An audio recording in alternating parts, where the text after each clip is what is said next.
আমরা দুইজন ঢুকি, দুজন কথা বলি। শাহিন ভাইয়ের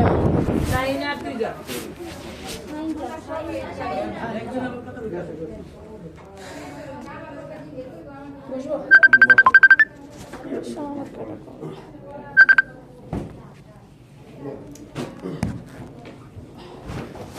আপনার নাম কি?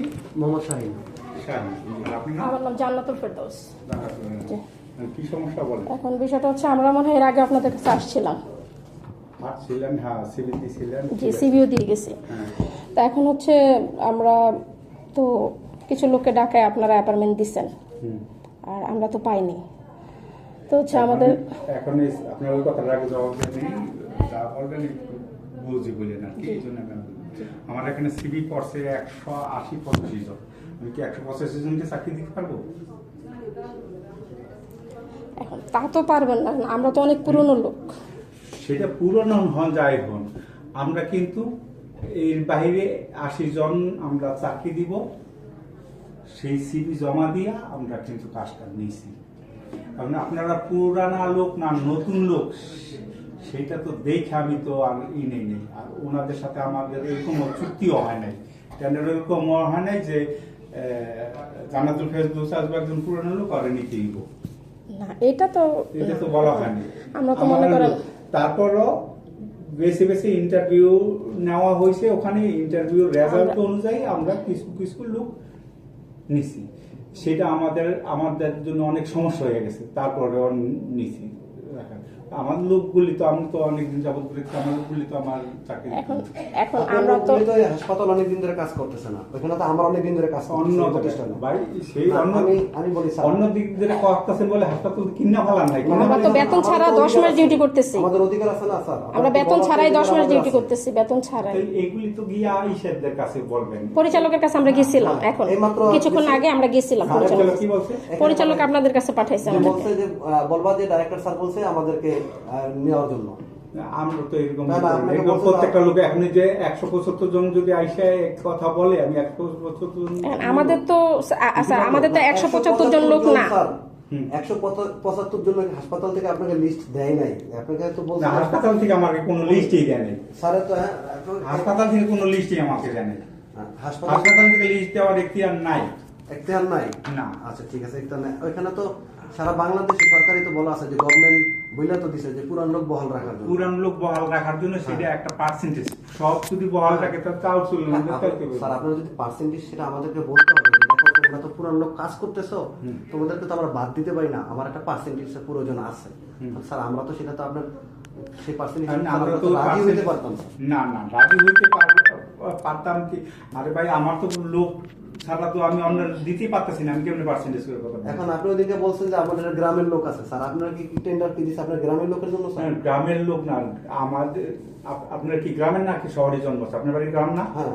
কি গ্রামের লোক কিন্তু শহরে বিভিন্ন হাসপাতালে কাজ করতেছে তাদের কাজ করছে, আউটসোর্সিং কাজ করছে, এখানে চাকরি নেই, তাদের চাকরি দিতে হবে না। আমরা তো এখানে রানিং কাজ করা অবস্থা, আমরা তো পুরনো লোক স্যার। আপনি অন্য হাসপাতাল থেকে এখানে ঢুকে আমরা অনেক পুরনো লোক স্যার। ওখানে গিয়ে মন্ত্রণালয়ে গিয়ে বলেন যে আপনারা আউটসোর্সিং এ কাজ দিতে পারবেন না, আমরা রানিং আছে না, আমাদের সরাসরি নিয়োগ দেয়া দেন না।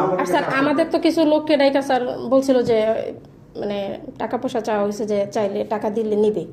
তখন স্যার সবার তো টাকা দেওয়া সম্ভব না স্যার। ওটা সম্ভব না হইলে সেটা ভিন্ন বিষয়। কথা হইতেছিল আর আউটসোর্সিং কোম্পানি ব্যবসা করতে আসছে। হ্যাঁ নিশাদ, ওয়ালাইকুম সালাম। হ্যাঁ ঢাকায় আছে। আজকে আইডিতে আসবা? হ্যাঁ আসবা। ওই একটা অ্যাপের মিটিং আছে, মিটিংটা শেষ করে তারপর আসবো। ওটা বোধহয় 5টায় মিটিং শেষ করে তারপরে ওখান থেকে চলে যাবো। সম্ভবত 5:30। হ্যাঁ বাংলা মোটরে। হ্যাঁ আসতে পারো, আসো। ওইরকম কোনো মনে রেস্ট্রিকশন দেওয়ার নাই, আসো।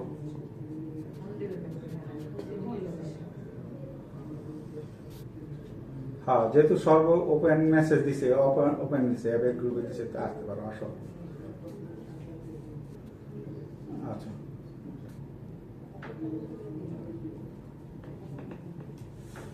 এখন এইসব কথা বললে তো আপনি না, এখানে এইভাবে স্যার, আপনি যে হাসপাতালে যেভাবে কথা বলতেছেন, আপনারা যেভাবে করতেছেন, স্যার, এইভাবে দেন। আমরা হয়তো- এটি বাদ দেন। এখানে আউটসোর্সিং কথা বলতে আসছি, অনেক চড়াই উতরে পার করে আসছি, এইভাবে না। আপনারা যেভাবে কথা বলতেছেন, আপনি যে এখন স্যার হাসপাতালে আপনারা যদি আসতে আমাদেরকে না দেখেন বলেন স্যার, তাহলে আমরা কোথায় আপনাদের যাবেন? স্যার ডাইরেক্টরের কাছে হাসপাতালে গেলাম, গেছি, ডাইরেক্টর বললো আপনার কথা, আপনাদের কথা।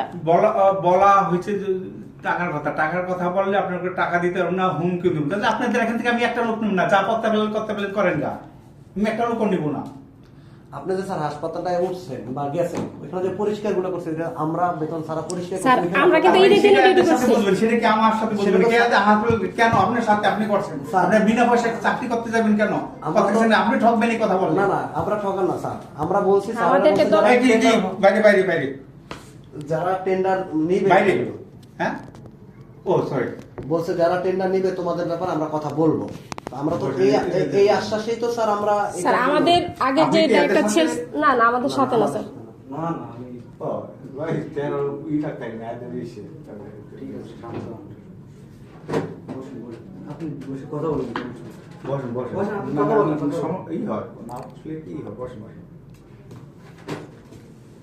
তারপর ডাইরেক্টর স্যার কাছে যখন আজকে আমরা গেছি স্যার, ডাইরেক্টর স্যার বলছে তোমরা কোম্পানির এখানে যাও, যে বলো যে ডাইরেক্টর স্যার বলছে যে আমাদেরকে বহাল রাখার জন্য।